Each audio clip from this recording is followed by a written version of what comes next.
अस्सलाम वालेकुम dear students, कैसे हैं आप सब। उम्मीद है कि खैरियत से होंगे।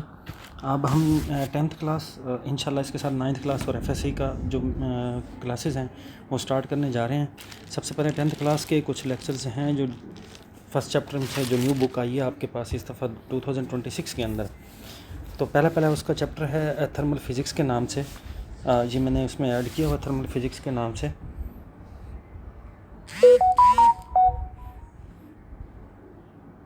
तो ये सबसे पहले थर्मल फिज़िक्स की डेफिनेशन कर लेते हैं। It is the branch of physics in which we study about the temperature, heat and transfer of energy to tell about the micro particles of the objects in materials. इन object materials कह सकते हैं या in solid material. या आप इसको write down भी कर लें ताकि आप इसको ईज़िली लिख सकें पेपर के अंदर। शॉर्ट फॉर्म के अंदर मैंने बनाए हुए हैं। पहली 2-3 डेफिनेशन है जो शॉर्ट क्वेश्चन में आती हैं। उसके बाद थर्मल एक्सपेंशन। एक्सपेंशन का मतलब होता है किसी भी चीज़ का एक्सपैंड करना, इंक्रीज़ होना थर्मल एनर्जी की वजह से या हीट के ट्रांसफ़र होने की वजह से। तो एडिशन ऑफ हीट, ये यहाँ पे कुछ एडिशन हो गई है, इसको मैं रिमूव कर देता हूँ। सॉरी, ओहो।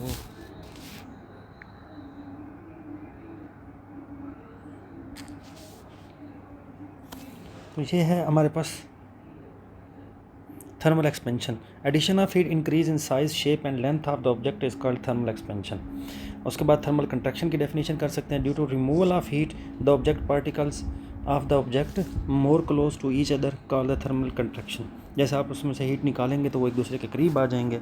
इसकी 2 मेन टाइप्स हैं जो यहाँ पे एक्सप्लेन की गई हैं, जो कि लॉन्ग क्वेश्चन आपके पास आते हैं। सबसे पहले है लीनियर थर्मल एक्सपेंशन या एक्सपेंशन इन सॉलिड। उसके बाद है वॉल्यूम थर्मल एक्सपेंशन है। लीनियर थर्मल एक्सपेंशन ये आपके पास लॉन्ग क्वेश्चन आता है पेपर के अंदर 4 मार्क्स का। Change in temperature cause and length change of the solid is called linear thermal expansion. अगर आप टेम्परेचर चेंज करते हैं तो सॉलिड की अगर उसकी लेंथ में चेंज आता है तो उसको हम बोलते हैं लीनियर थर्मल एक्सपेंशन। एक्सप्लेनेशन से आपको इजीली हो जाएगा, ये मैंने एक्सप्लेन भी कर दिया, बिल्कुल सिंपल वे से मैंने इसको टाइप कर दिया है। Consider a metal rod with the initial length L0 and temperature T0। When the heat to the temperature T it's length L thus increase in length is. तो उसका मतलब ये है कि जैसे पहले इनिशियल उसका लेंथ L0 है जो कि ओरिजिनल है, उसका टेम्परेचर T0 है। T से मुराद टेम्परेचर है, O से मुराद ओरिजिनल है। यहाँ पे भी लेंथ L से मुराद लेंथ है, O से मुराद ओरिजिनल है। जैसे आप इसका टेम्परेचर इंक्रीज़ करते हैं तो इसकी लेंथ इंक्रीज़ हो जाती है। जितना इसके अंदर चेंज आया है वो मैंने लिखा है। अगर ये टोटल में से टोटल लेंथ L है, उसमें से L0 निकाल दें तो चेंज जो भी चेंज आया वो आपके पास आ जाएगा। इसी तरह टेम्परेचर में भी है, जैसा कि बिलफर्ज ये T0 हो और ये पूरा T हो तो ये आपके पास डेल्टा T होगा।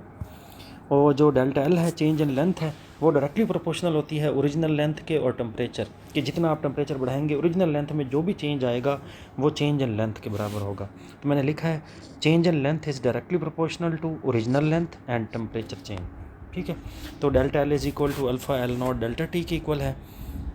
यहाँ पे प्रोपोर्शनल है, आपको पता है प्रोपोर्शनल जब भी ख़त्म करें तो हमारे पास इक्वल का साइन आता है और ये कांस्टेंट आता है। तो ये इक्वल का साइन है और कांस्टेंट है, ये प्रोपोर्शनल का साइन है और ये कांस्टेंट का साइन है। ये अल्फ़ा इसको बोलते हैं, अल्फ़ा मैंने लिख दिया यहाँ पे, ये अल्फ़ा है और ये प्रोपोर्शनल है। ठीक है, और ये अल्फ़ा है आपके पास। उसके बाद यहाँ से आप लोग, ये मैंने इक्वेशन दोबारा वही लिखी है, यहाँ से आप अल्फ़ा भी निकाल सकते हैं, इन दोनों को इधर ले आए आपके पास। तो delta L over L0 delta T हो जाएगा is equal to alpha. Alpha is called the coefficient of linear thermal expansion. ठीक है, उसके बाद अल्फ़ा लेंथ ओवर लेंथ है तो इसका यूनिट मीटर, इसका भी यूनिट मीटर, इसका यूनिट आपके पास केल्विन होता है। तो मीटर से मीटर कैंसिल, तो पर केल्विन आपके पास इसका यूनिट आ जाएगा। उसके बाद इस इक्वेशन को दोबारा लें। आपको पता है डेल्टा L हमने किसके इक्वल लिखा है, ये डेल्टा L जो स्टार्ट में लिखा है L माइनस L0 के। तो उसी इक्वेशन को मैंने दोबारा लिया है, उसकी जगह मैंने L माइनस L0 कर दिया है। यहाँ से L0 माइनस हो रहा है, इस जगह इसको शिफ्ट कर दें तो ये प्लस हो जाएगा। यहाँ पे अकेला लेंथ बच जाएगी जो कि चेंज इन लेंथ आया है। उसके बाद L is equal to alpha L0 delta T, ये सेम वैसे लिखा है मैंने प्लस L0। यहाँ से ये पूरी एक इक्वेशन है, ये पूरी एक इक्वेशन है। यहाँ से आप L0 कॉमन निकाल लें तो ये 2 इक्वेशन बच जाएंगी इसके अंदर, अल्फ़ा और डेल्टा T। और यहाँ पे ये बाहर चला गया तो इसकी जगह 1 आ जाएगा। ठीक है, यहाँ पे आपके पास ये। उसके बाद ये है कि ये MCQs में भी आपसे पूछा जाएगा। तो ये आपने टेबल में MCQs मैंने लिखे हुए हैं। एक एलुमिनियम के आपने अल्फ़ा कोफिशिएंट बताना है, सिल्वर का बताना है, स्टील का बताना है, गोल्ड का बताना है। ये 10.1 टेबल जो आपके पास दिया हुआ है। उसके बाद मेन है, इसके बाद अगला लॉन्ग क्वेश्चन है वॉल्यूम थर्मल एक्सपेंशन। सेम वही है, अगर आप हीट ऐड करते हैं लेंथ में चेंज आता है तो लीनियर थर्मल एक्सपेंशन, अगर वॉल्यूम में चेंज आता है तो volume thermal expansion. If we add heat in solid materials, if the increase in volume then it is called the volume thermal expansion.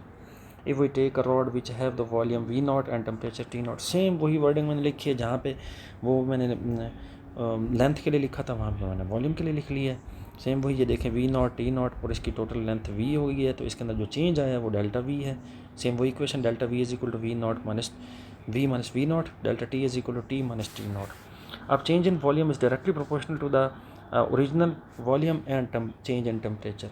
Same वही बात लिखी है कि जो आपके अंदर चेंज आता है वो ओरिजिनल के अंदर ही चेंज आया है। बिल्कुल, जब भी आप कोई चीज़ बनाते हैं तो इसका मतलब पहले ओरिजिनल में और चीज़ होती है, जब आप उसको तैयार करते हैं तो उसके अंदर चेंज आता है। तो चेंज किसके अंदर आया है? ओरिजिनल के अंदर आया है। किसकी वजह से आया है? टेम्परेचर की वजह से आया है।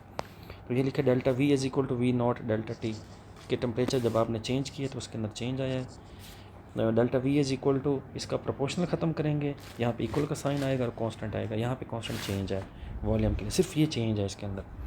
तो डेल्टा V की वैल्यू पुट कर दें तो V minus V0 is equal to beta V0 delta T, ये डेल्टा है यहाँ पे डेल्टा T। माइनस V0 को इधर शिफ्ट कर दें तो प्लस का हो जाएगा, वही सेम कॉमन निकालें तो बीटा डेल्टा T प्लस 1 आ जाएगा। अब इस इक्वेशन को दोबारा लें, ये जो मैंने लिखी है इस बीटा की वैल्यू निकालें, बीटा की वैल्यू आ जाएगी delta V over V0 delta T। B is the coefficient of volume thermal expansion, उसमें अल्फ़ा क्या था? Coefficient of linear thermal expansion, ये वॉल्यूम थर्मल एक्सपेंशन है। यूनिट, ये वॉल्यूम है तो मीटर क्यूब आएगा, ये भी वॉल्यूम है मीटर क्यूब आएगा, टेम्परेचर का केल्विन आएगा, वॉल्यूम से मीटर क्यूब कैंसिल, पर केल्विन इसका यूनिट आ गया। अब बेसिकली आपका MCQ बहुत इंपॉर्टेंट है। ये जो बीटा आया ना, ये वॉल्यूम थर्मल एक्सपेंशन है। वॉल्यूम में कितनी चीज़ें होती हैं? लेंथ, हाइट और इसकी ब्रेड्थ जो है, जो इसके नीचे वाले साइड, 3 चीज़ें होती हैं, लेंथ, ब्रेड्थ और हाइट। ये मीटर, ये भी मीटर, ये भी मीटर, इसलिए मीटर क्यूब इसका यूनिट है। ठीक है, इसमें 3 चीज़ें हैं। जबकि लेंथ के अंदर चेंज आएगा तो लीनियर थर्मल, उसमें सिर्फ लेंथ के अंदर चेंज आएगा, सिर्फ एक साइड के अंदर। तो इसका मतलब यह है कि 3 साइड मिले तो वॉल्यूम बनता है, एक साइड मिले तो लेंथ बनती है। ठीक है, इसलिए बीटा जो है वॉल्यूम के लिए है, ये 3 अल्फ़ा के इक्वल है। इसका मतलब अल्फ़ा जो है वो सिंगल साइड के लिए होते हैं, इसके साथ 3 से मल्टीप्लाई करें तब इसके जाके इक्वल होती हैं। तो ये आपका मोस्ट इंपॉर्टेंट MCQs है कि beta is equal to 3 alpha के इक्वल होता है। ये आपके पास पहले चैप्टर के अंदर पहले 2 लॉन्ग क्वेश्चन है, बहुत इंपॉर्टेंट है पेपर पॉइंट ऑफ व्यू से। थैंक यू, अल्लाह हाफ़िज़।